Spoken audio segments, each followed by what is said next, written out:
आचार्य पूज्यपाद स्वामी द्वारा विरचित इष्टोपदेश जी श्लोक क्रमांक 15 और 16। सभी को जय जिनेन्द्र। आचार्य पूज्यपाद स्वामी द्वारा विरचित श्री हम इष्टोपदेश जी ग्रंथ का स्वाध्याय कर रहे हैं।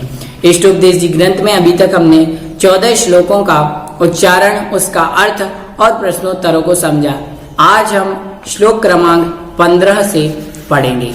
आइए सर्वप्रथम मंगलाचरण करते हैं। अभी तक चैनल को आपने सब्सक्राइब नहीं किया है तो सब्सक्राइब कर लीजिए।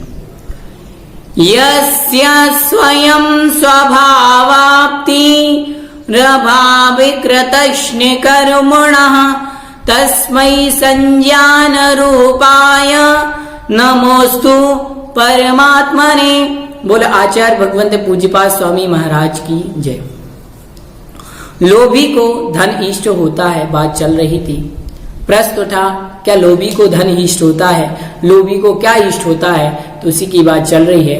प्रश्न लिख लेना अपनी कॉपी में, लोभी को क्या इष्ट होता है, उसी के बारे में आचार्य भगवंत बतलाते हैं। आइए श्लोक क्रमांक 15 का उच्चारण करते हैं।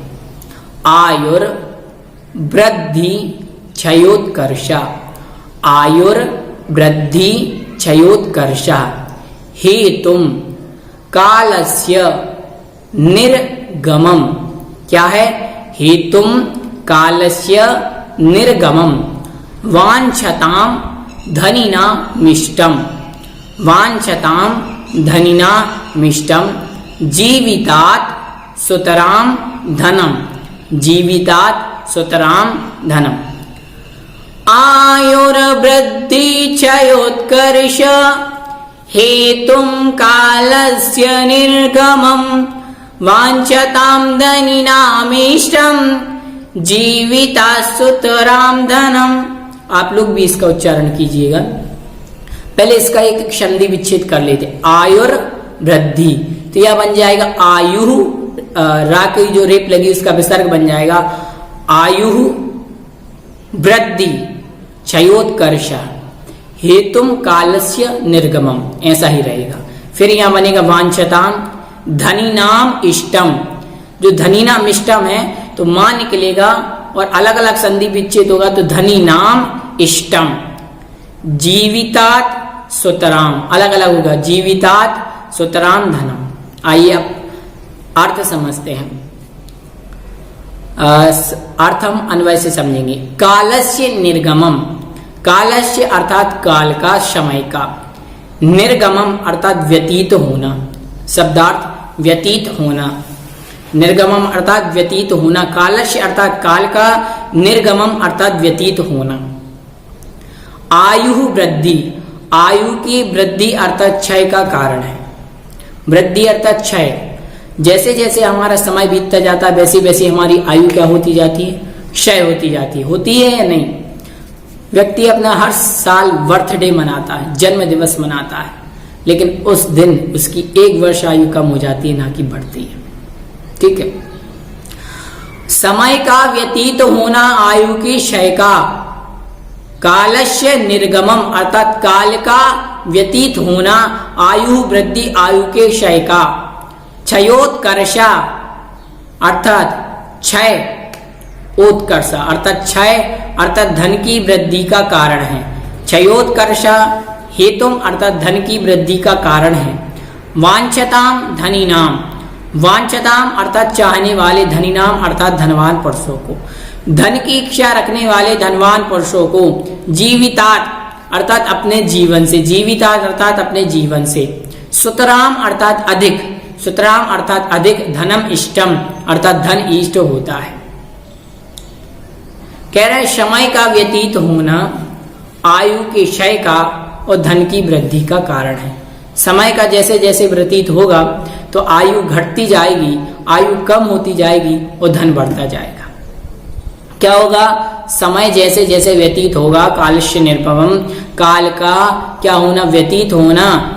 आयु वृद्धि आयु के वृद्धि का अर्थात आयु के क्षय का कारण है। और धनम उत्कर्ष अर्थात धन के क्या है? बढ़ने का कारण है। धन बढ़ता जाएगा।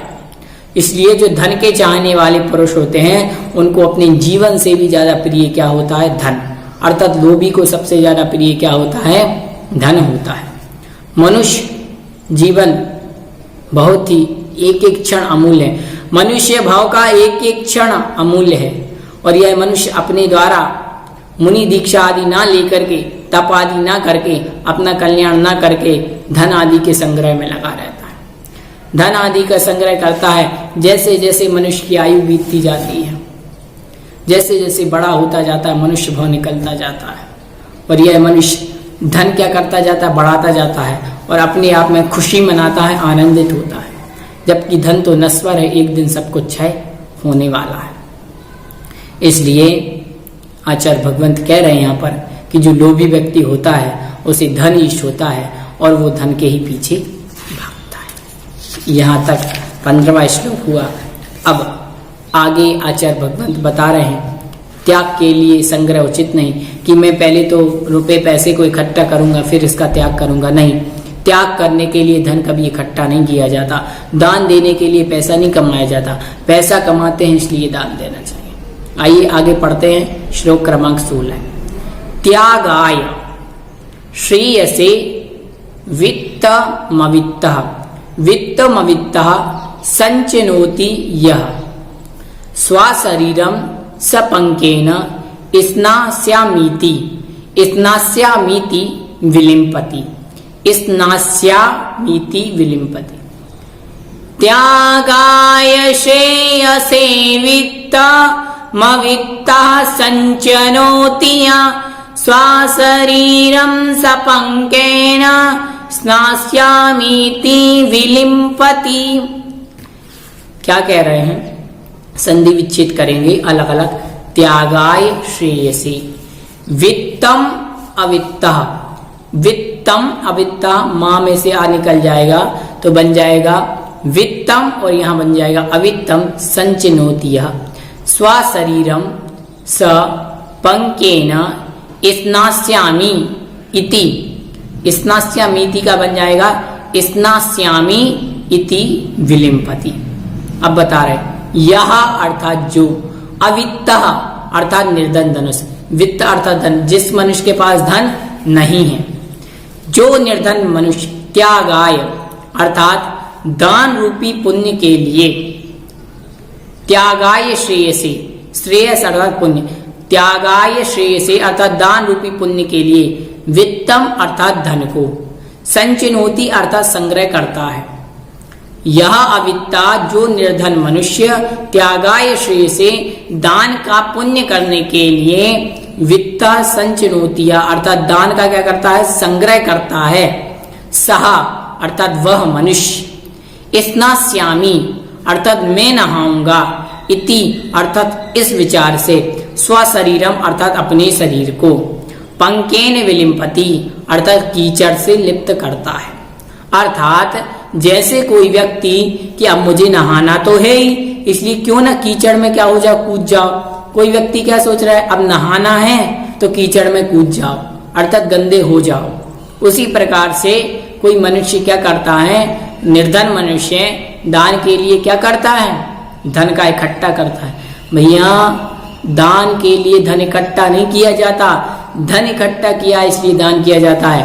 ऐसा कभी मत सोचना कि मुझे दान करना है इसलिए पैसे कमाना, मत कमाना। दान करने के लिए पैसे नहीं कमाए जाते हैं, पैसे कमाए जाते हैं इसलिए दान किया जाता है। इस बात का ध्यान रखना। बहिरात्मा जो मनुष्य होता है वो धर्म के साधनों में रुचि ना रख करके केवल धन के संग्रह में लगा रहता है और सोचता है कि बहुत सारा धन इकट्ठा करूंगा फिर पंच कल्याणकों की बोली लूंगा, अच्छा मकान, अच्छा घर बनाऊंगा, सामग्री जुटाऊंगा, परिवार आदि करूंगा। ये बहिरात्मा जीव ऐसा विचार करता है। किंतु मान्यवर आत्मा को सुखी, संतुष्ट और आत्मा के ध्यान के लिए, आत्मा के कल्याण के लिए, चरित्र को बढ़ाने के लिए धन इकट्ठा करने की जरूरत नहीं है। उसके लिए तो आत्म तत्व की प्राप्ति की जरूरत है। सम्यक दर्शन, सम्यक ज्ञान, सम्यक चारित्र को प्राप्त करने की जरूरत है। इसलिए वह मूर्ख मनुष्य है जो नहाने के विचार से कीचड़ में कूद रहा है। इसीलिए ध्यान रखना, दान पूजा आदि के उद्देश्य से धन उपार्जन करना कल्याणकारी नहीं। इस प्रकार आज की कक्षा में हमने 2 श्लोकों को समझा। आप लोगों के लिए गृह कार्य है, इन 2 श्लोकों को आप याद करें उच्चारण करें और कॉपी में 5 बार जरूर लिखें। इसके जो मुख्य शब्दार्थ हैं उन्हें भी पढ़ें, प्रश्नोत्तर को भी पढ़ें। सभी को जय जिनेन्द्र। भव्य चैनल को सब्सक्राइब जरूर कीजिए।